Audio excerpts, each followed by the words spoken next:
이번 주간에 하나님 말씀을 이렇게 묵상하면서 새해가 밝아서 어떤 말씀으로 이 새해를 시작할까를 저 개인적으로 묵상을 했습니다. 근데 수많은 말씀 중에 이 말씀이 제 눈에 들어왔습니다. 고린도후서 4장 1절입니다. 그러므로 우리는 하나님의 자비하심을 힘입어서 이 직분을 맡고 있으니 낙심하지 않습니다. 이 직분이라는 것이 교회 직분을 생각하신다면 착각입니다. 이 직분은 그러므로라고 하는 접속사를 그대로 받고 있습니다. 바로 그 앞장에서 사도 바울은 고린도 교인들한테 영광의 직분에 대해서 설교를 했습니다. 빛의 직분에 대해서 설교했습니다. 의의 직분에 대해서 설교했습니다. 무슨 말인가 하면 이 세상에는 다 눈에 보이는 직분이 있습니다. 저와 같이 목사, 장로, 권사, 집사. 여러분, 그 직분이 결코 그 사람의 신앙의 레벨을 정해주지 않습니다. 직분하고 그 사람의 신앙의 수준은 전혀 상관없습니다. 여러분, 그런데 우리의 신앙의 수준은 우리 안에 내 영이 어떤 직분을 가지고 있느냐로 평가됩니다. 그것은 예수 그리스도로 말미암아 내가 영광의 직분을 갖게 되었다. 무슨 직분입니까? 하나님의 자녀가 되는 직분을 얻었다. 하나님의 백성이 되는 직분을 얻었다. 이 직분을 맡은 자들은 맡게 되었다라는 것은 보게 되었다는 말입니다. 이것이 얼마나 놀랍고 영광스러운 직분인지를 알게 되었다는 거예요. 이걸 알게 된 게 내 능력으로 알게 된 게 아니라 그 앞에 전제가 뭡니까? 하나님의 자비하심으로 알게 됐다는 거예요. 이걸 알게 된 것이 얼마나 귀하고 놀랍고 축복인가를 아는 사람은 어떻게 살까가 이 구절에 함축적으로 담겨 있습니다. 낙심하지 말자. 뭐예요? 눈에 보이는 직분이 다가 아니고 눈에 보이는 세상이 다가 아니니 영의 직분을 너는 하나님의 자비하심을 통해 받았으니 어떤 상황에도 낙심하지 마. 그 주님을 바라보고 그 영의 직분에 감격하고 감사하면서 이 길을 가라는 겁니다. 이 새해 저에게 주신 하나님 말씀이고 여러분과 함께 나눕니다. 근데 이 말씀이 전부입니다. 그래서 여러분 바라옵기는 이 구절을 한 해 동안 여러분이 암송하시기를 바랍니다. 암송하시면서 힘들 때 어려울 때 이 말씀이 문득문득 떠오르기를 바라고 이 말씀이 여러분의 심령을 지켜주고 승리케 해주시기를 간절히 소망합니다. 이 말씀을 통해서 나아가는데 이 직분을 보지 못하고 이 땅에 눈에 보이는 것에 붙들려 있는 사람들이 있습니다. 여러분, 이렇게 또 말씀드리면 뭔가 초를 치는 것 같아서 좀 조심스럽습니다만 여러분, 새해가 밝았지만 이 세상은 결코 작년보다 더 나아지지 않을 것입니다. 여러분의 개인의 삶도 작년보다 더 나아지지 않을 것입니다. 목사님, 축복을 빌어줘도 시원찮을 판에 저주를 하십니까? 그게 아니라 여러분, 이 세상은요, 그렇게 가는 것이 맞는 겁니다. 왜 그런가 하면요, 이 세상에는요, 하나님의 진리의 빛, 이 직분의 영의 직분이라는 것을 본 자들보다 보지 못하고 살아가는 자들이 훨씬 더 많습니다. 이걸 보지 못한 자들은 이 세상을 어떻게 만들어가는가? 결국 악의 세상으로 만들어가고 인간 중심적인 바벨탑을 쌓는 삶으로 살아갑니다. 그런 자들이 통치자가 되고 그런 자들이 나라를 이끌고 있습니다. 그러면 이 세상의 답은 뻔합니다. 성경에 기록되어 있는 심판의 길을 향해서 매 1초 1초 열심히 뛰어가는 것밖에 없습니다. 그러니까 이 세상 속에 살아가는 크리스찬은 그 빛을 본 사람들은 결코 이 세상이 어제보다 더 나아질 것을 기대해서는 안 됩니다. 이것을 고린도후서 4장에서 사도 바울이 이렇게 밝혀줍니다. 4장 4절입니다. 그들의 경우를 두고 말하면 이 세상 사람들입니다. 이 세상의 신이 믿지 않는 자들의 마음을 어둡게 하여서, 어둡다는 것은 무슨 사악하거나 윤리도덕적으로 뭔가 부정하다는 뜻이 아닙니다. 하나님의 진리를 보지 못하고 그저 눈에 보이는 것만 쫓아서 살아가는 사람들이 이 세상 신에 지배를 당하고 있다. 그런 자들이 세상 권력을 탐하면서 그 권력을 어떻게 하면 내 손에 쥐기 위해서 무당을 찾아가고 주술적인 힘에 기대서 여전히 이 세상에서 잘 먹고 잘 살려는 계획을 꾸리고 있다. 이 세상은 구조적인 악에 사로잡혀 있다. 그러니까 대통령 하나 바꾼다고 해서 이 세상 결코 나아지지 않는다. 이 얘기를 성경이 하고 있는 겁니다.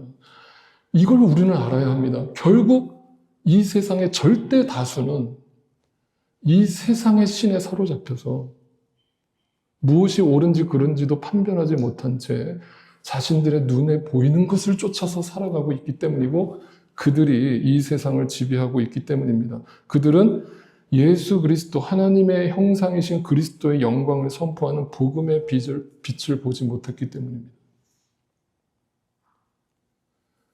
그래서 누군가한테 저한테 목사님 새해에는 뭔가 교회나 이 나라나 뭔가 변화가 일어나지 않겠습니까? 기도합니다. 기대합니다. 근데 저는 거기다 대고 얘기를 못해요. 아니요. 성경적으로 보면 암울합니다. 왜냐하면 그 복음의 빛을 본 사람이 너무 적기 때문입니다. 극히 소수기 때문입니다. 그들이 교회를 운영하고 그들이 교회를 차지하고 오늘날 교회를 종교화시켜버리고 있습니다. 그런데 그 어둠 속에 하나님께서 이렇게 말씀하십니다. 6절입니다. 어둠 속에 빛이 비춰라. 이 말씀이 어디에 있었습니까? 창세기에 있었죠. 그러니까 이 세상의 근본이 뭐였다는 거예요? 어둠이었다는 거예요. 어둠이었다는 거예요. 모든 우리가 하나님을 떠난 우리는 다 어둠이라는 거예요. 근데 빛이신 그 주님께서 말씀하셔서 그 빛이 있게 하셨어요. 그러면 여러분 우리가 다 어둠일 때는 빛이 없을 때는 우리가 어둠인 줄 알아요? 몰라요? 알아요? 몰라요? 여러분 어둠은요 빛이 올 때에만 내가 어둠이었구나라는 걸 인식해요. 빛이 없을 때는 내가 어둠인지를 인식 못합니다. 어둠이면서. 그러면서 무슨 착각을 하고 있는 줄 압니까? 실상은 내가 어둠인데 내가 빛이라고 착각하면서 살아갑니다. 그러면서 나 꽤 잘 살고 있다, 나 꽤 열심히 살고 있다라고 자기를 포장합니다. 그런데 그 어둠 속에 빛이 들어오니까, 말씀이신 빛이 들어오니까 내 어둠이 폭로당합니다. 내가 내 열심으로 뭔가 이룰 수 있다고 생각했고, 뭔가 개선할 수 있다고 생각했고, 뭔가 사람이 변화될 수 있을 거라고 생각했는데, 그게 내 착각이었으며, 내가 실상이 어둠이었다는 사실이 빛을 보고 나서야 깨닫게 됩니다. 그 빛이라 말씀하신 하나님께서 우리의 마음속을 비추셔서 예수 그리스도의 얼굴에 나타난 하나님의 영광을 아는 지식의 빛을 주셨다요. 뭐예요? 알게 하셨다요. 비로소 그때 그 빛을 보고 나서 알게 되었어요. 뭘 알게 되었어요? 내가 어둠이라는 걸 알게 됐어요. 나에게 소망이 없다는 걸 알게 됐어요. 인간은 절대 고쳐서 쓰는 게 아니라는 걸 알게 됐어요. 그동안 내가 수도 없이 누군가를 뒷담화하고 손가락질하고 비난하고 비판했던 모든 것들이 결국은 다 누워서 침 뱉기라는 걸 알게 됐어요. 이게 빛이 들어오면 일어나는 현상이에요. 말씀이 들어오면요. 자신감이 생기는 게 아닙니다. 막 열심히 막 샘솟는 게 아닙니다. 긍정의 힘이 샘솟는 게 아닙니다. 빛이 들어오면요. 자신감이 없어져요. 내일에 대한 기대가 없어집니다. 허무해집니다. 나에게서 어떤 답도 찾을 수 없습니다. 근데 그 빛이 내 안에 담기면 그 빛이 나를 이끌고 가는 것을 경험하는 거예요. 그 빛이 이끌어 가는데 여러분 보세요. 이 빛을 보지 못한 자들을 갖다가 지난주 우리가 살펴봤던 누가복음 11장 29절에서 예수님이 이 세대를 뭐라고 부르셨습니까? 악한 세대라고 불렀죠. 뭐예요? 이 세대가 악하다, 빛을 보지 못하고 눈에 보이는 표징만을 구하면서 오늘도 그런 신비적인 것들을 주장하는 기독교도 아닌 가짜 기독교에 빠져가지고 그런 주술과 미신하고 전혀 구분할 수 없는 그런 샤머니즘적인 기독교를 믿고 따르는 그런 자들이 넘쳐난다는 것을 예수님이 직접 말씀하십니다. 근데 예수님이 보여주실 표징은 뭐밖에 없다고 그러셨어요? 요나의 표징밖에 없다고 그랬어요. 요나의 표징이 무슨 뜻이라고 그랬습니까? 그냥 물고기 뱃속에 들어갔다가 기적적으로 살아난 이야기를 들려주는 겁니까? 무슨 성경의 동화책입니까? 그 이야기를 왜 들려주고 계시는 겁니까? 그게 표징입니다. 그게 사인입니다. 뭔가를 가리키는 겁니다. 뭘 가리키느냐? 예수 그리스도가 이 땅에 오셔서 너희를 위해 십자가에 죽으시고 사흘 만에 그 무덤 죽음에서 살아나오실 것임을, 그것만이 너희의 인생의 소망이며 답이라는 사실을 선포하고 있는데요. 근데 그걸 보지 못하고 하나님 나도 물고기 뱃속에 들어갔다 나오게 해주세요. 나도 오병이의 기적을 일으켜주세요. 내 눈도 뜨게 해주시고 내 앉은뱅이도 일으켜주시고 라면서 눈에 보이는 이적과 기적에 환장하고 있는 빛을 보지 못한 자들, 이 세상의 신에 사로잡힌 자들이 자신의 어둠됨을 확인하지 못하고 자신의 소경됨을 확인하지 못하고 이 세상을, 진리를 왜곡하고 진리를 망치는 거예요. 그걸 예수님이 말씀하신 겁니다. 빛을 보지 못한 자들이 악한 세대예요. 여러분, 성경을 유심히 보십시오. 얼마나 절대 다수가 이 빛을 보지 못하는가. 여러분, 예수님이 이 땅에 오셔서 예루살렘에 입성하실 때 종려주일이었죠. 종려주일 날 사람들이 어떤 행동을 했습니까? 팜트리, 종려나무 가지를 흔들면서 호산나 호산나 다윗의 자손 예수여 찬송합니다. 영광을 돌립니다. 난리 버거지를 치지 않았습니까? 여러분, 그들은 얼마나 뜨겁게 주님을 찬양했는지 모릅니다. 근데 여러분, 그 장면을 보세요. 예수님이 무슨 백마를 타고 오셨습니까? 무슨 멋진 갑옷을 입고 예루살렘에 입성하셨습니까? 아니에요. 행색은 초라하게 그지없습니다. 그지꼴을 하고 있습니다. 나사렛 출신입니다. 달동네 출신입니다. 거기다가 다 큰 청년이 나귀 새끼를 타고 들어옵니다. 그 꼴이 얼마나 우스꽝스럽고 인간적으로 보면 도대체 저건 뭐야? 라는 생각이 들 법한데 아랑곳하지 않고 그 모습을 보면서도 그 예수를 찬양했던, 하나님의 아들이라고 찬양했던 그 유대인들이 불과 닷새 만에 어떻게 행동이 변했습니까? 야, 저 예수 죽여. 저 가짜야. 저 사입이야. 하면서 죽이라고 모든 유대인들이 합심해서 예수를 십자가에 못 박으라고 난리 버거지를 칩니다. 여러분, 그 장면을 누가복음 19장에서 이렇게 표현합니다. 37절입니다. 예수께서 어느덧 올리브산의 내리막길에 이르셨을 때 제자의 무리가 기뻐하며 자기들이 본 기적을 두고, 자, 예수님이 그 우스꽝스러운 모습으로 예루살렘에 입성하는데 왜 그들을, 예수님을 찬양했다고 성경이 기록하고 있습니까? 뭐 때문에? 뭐 때문에? 예수님이 기적을 행하는 걸 보고 찬양했다는. 오늘날로 바꾸면 내 문제를 해결해 주시는 하나님, 내 모든 기도에 응답하시는 하나님, 그 주님을 찬양합니다. 그 말은 무슨 말이냐? 응답 안 해주실 때는 퀘스천. 하나님 살아계신가? 하나님 정말 나와 함께 하시는 게 맞나? 내가 구원받은 게 맞나?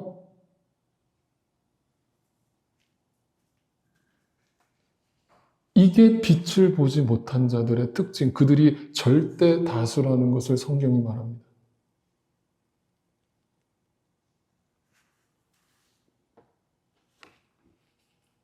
오늘 본문으로 돌아갑니다. 본문 11장 33절입니다.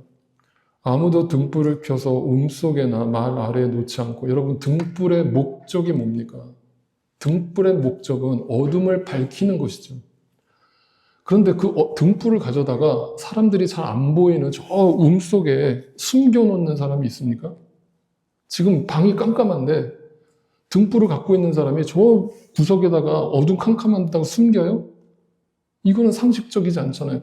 등불을 갖고 있다는 건 뭐예요? 어둠을 밝히기 위해서 갖고 있는 거잖아요. 그럼 그 사람이 어떻게 합니까? 들어오는 사람들이 그 빛을 보게 하죠. 성경에서 말하는 빛은 1차적으로 누구를 가리킵니까? 예수 그리스도죠. 그럼 예수 그리스도가 빛이라는 사실이 비밀입니까? 아는 사람만 알게끔 하나님이 이거를 감춰 놓으셨습니까, 여전히? 아니에요. 이 땅에 인카네이션, 성육신으로 이 땅에 오신 예수 그리스도를 통해서 모든 사람에게 이것이 진리며 이것이 하나님이라는 사실을 만천하에 공개했습니다. 더 이상 숨김이 없습니다. 더 이상 비밀이 없습니다. 다 알려줬어요. 이 예수를, 십자가에 달린 예수를 보고 믿기만 하면 너희가 하나님의 백성이 되리라라고 모든 만천하의 복음을 선포했습니다.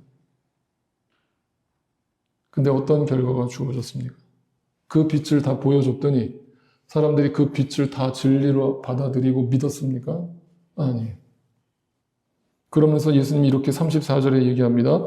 내 눈은 몸의 등불이다. 눈이라고 하는 것은 육체적인 눈을 말하는 것이 아니라 영적인 눈. 뭔가를 봐야만 그 몸이 본대로 행하잖아요. 그죠?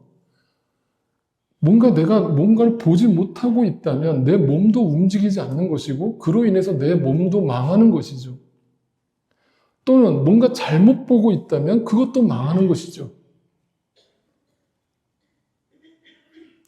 여러분, 우리가 지금 대한민국에서 벌어지는 일련의 사건들을 들여다보면 결국은 저는 이거라고 봐요.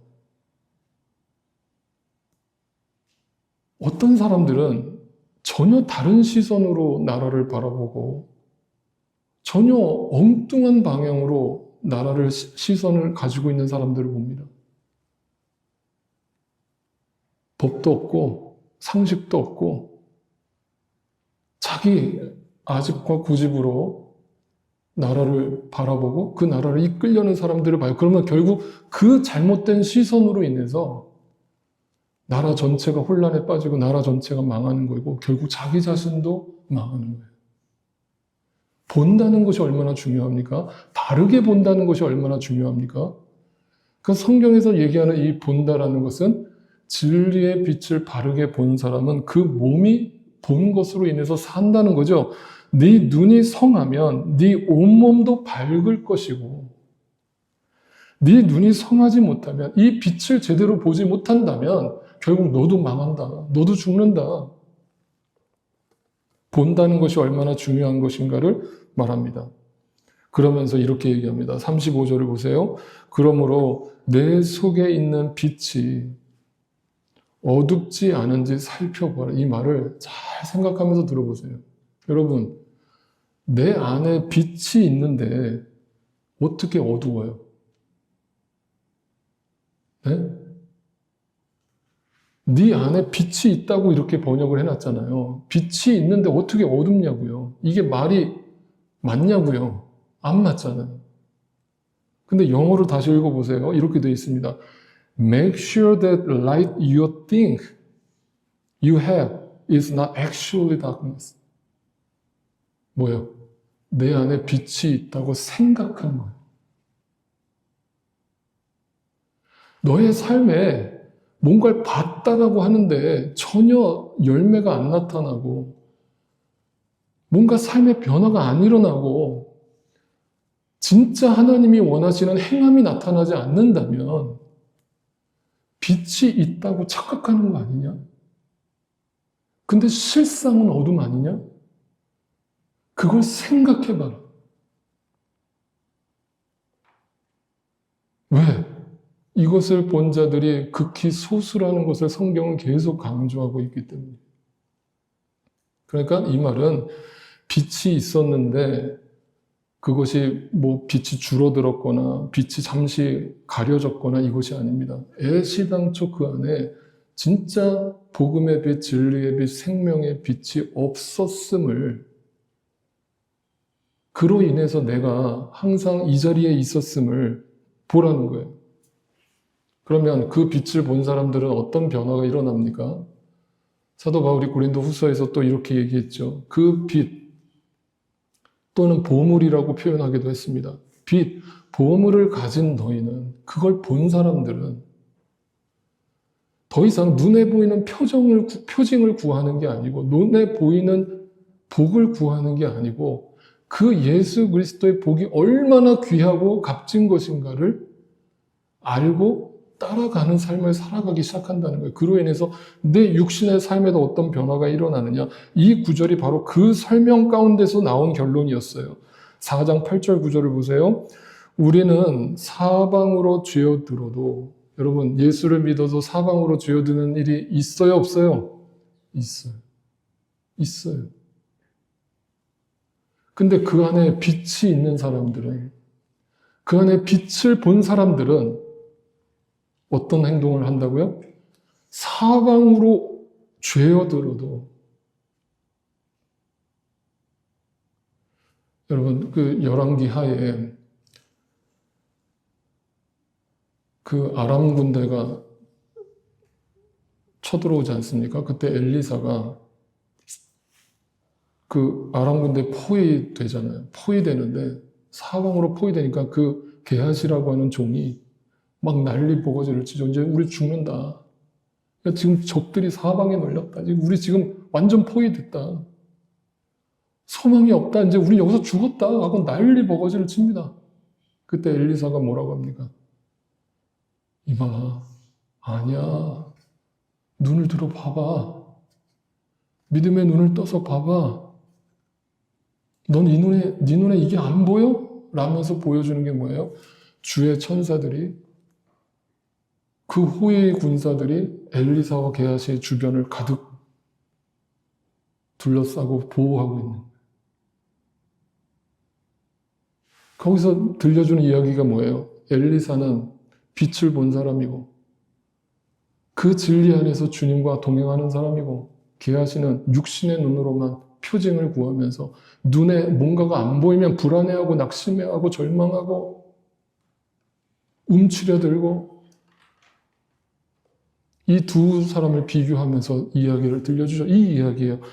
우리가 사방으로 죄어들어도 엘리사라면, 빛을 본 사람이라면 절대 그 안에 사로잡힐 수 없다. 그게 열매예요.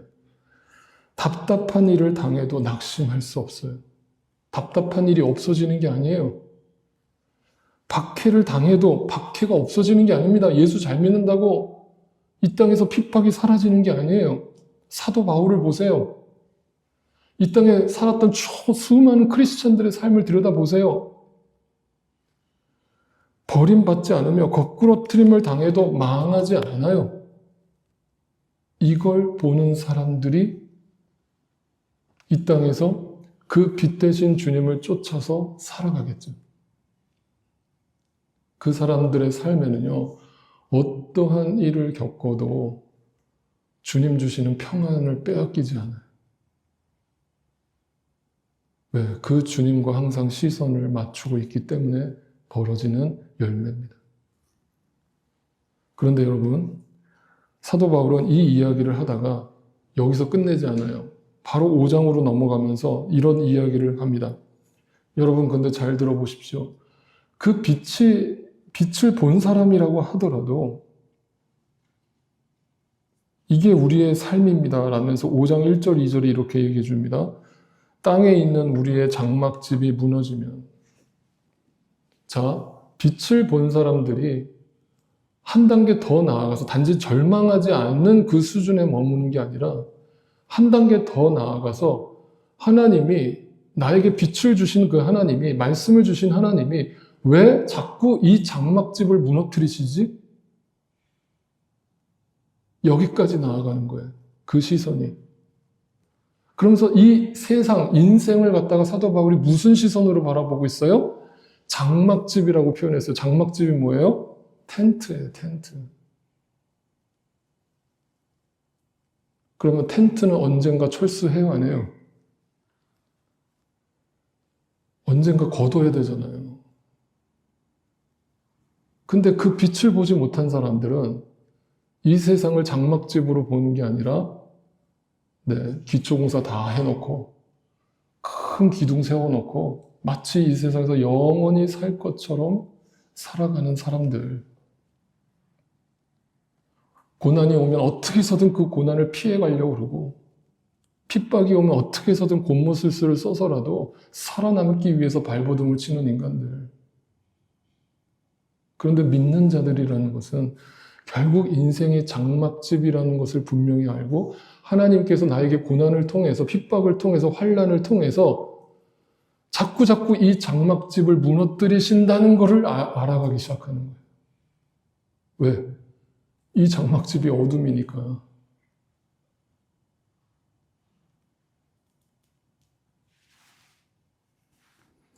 하나님께서 지으신 집이 있어요. 그 사람의 손으로 지은 게 아니에요. 사람이 계획한 게 아니에요. 하늘에 있는 영원한 집이 우리에게 있는 줄 알아요. 빛을 봤어요. 그 빛을 봤기 때문에 우리는 하늘로부터 오는 우리 집을 덧입기를 갈망해요. 이게 무슨 말이냐면 이걸 알았으니까 그래 이제 나 빨리 죽자, 빨리 죽어야지. 하나님 저 빨리 데려가세요. 이딴 소리 안 한다는 거예요.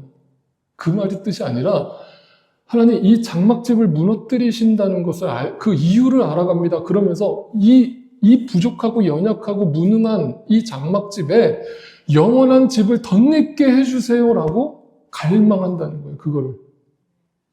그러면서 뭐라고요? 이 장막집에서 뭐 한대요? 탄식한대.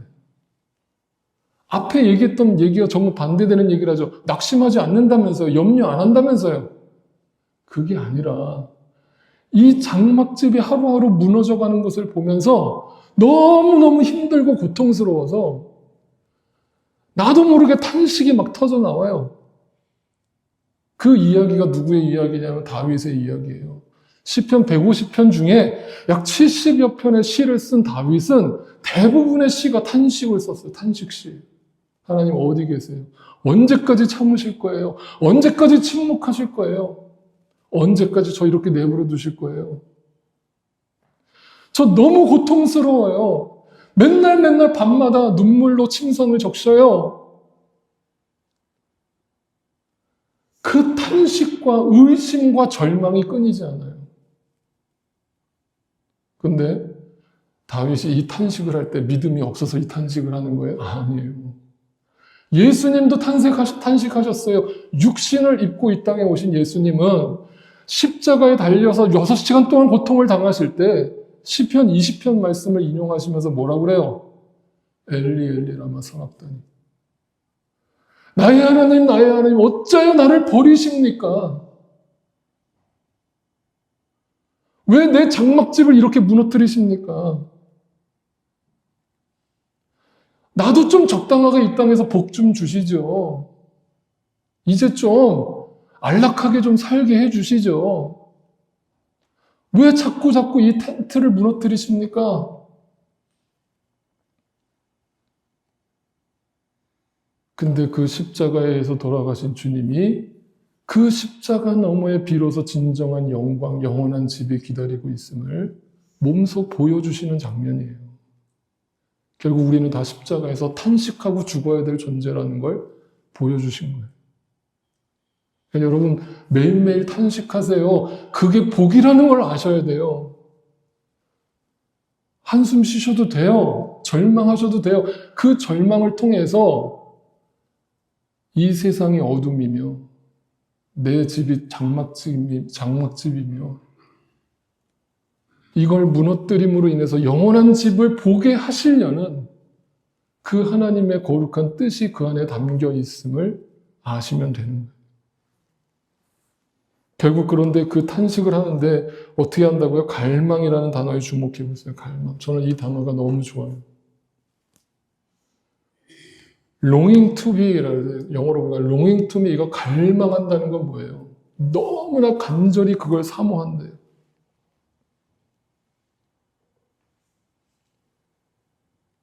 내가 어둠인 것을 인식한 자만이, 이 세상에 답이 없음을 인식한 자만이 그 영원한 집을 갈망하는 거예요. 사모하는 거예요.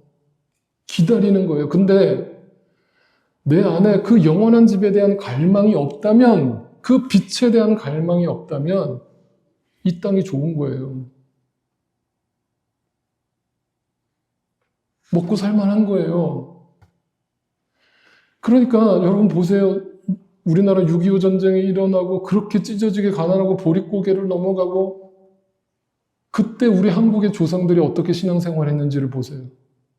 갈망했어요.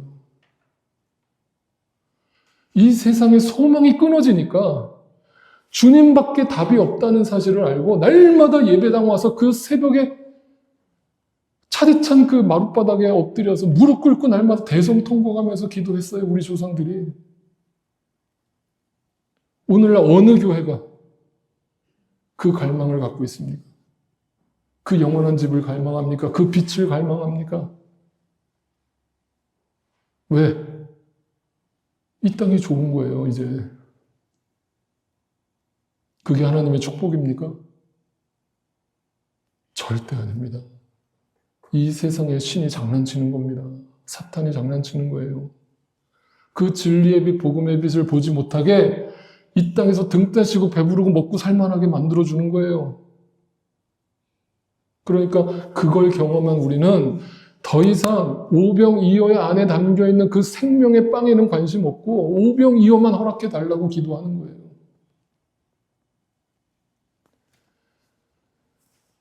여러분, 이 새해 다시 한번 우리의 신앙을 돌아보면서 나는 정말 내 안에 그 빛이 있는가? 나는 그 빛을 보았는가? 그리고 그 빛을 봤다면 내 안에 어떤 열매가 맺히고 있는가? 그리고 주님께서 나로 하여금 맨날 탄식하게 하시는데 그 탄식의 이유는 무엇인가? 이것을 곰곰이 묵상하시고 생각해 보시고 예수를 제발 깊이 생각하고 믿으실 수 있기를 바랍니다. 신앙을 단순화시켜버리면 여러분 그게 종교화입니다. 그건 가짜입니다. 신앙은 절대 단순하지 않습니다. 깊습니다. 오묘합니다.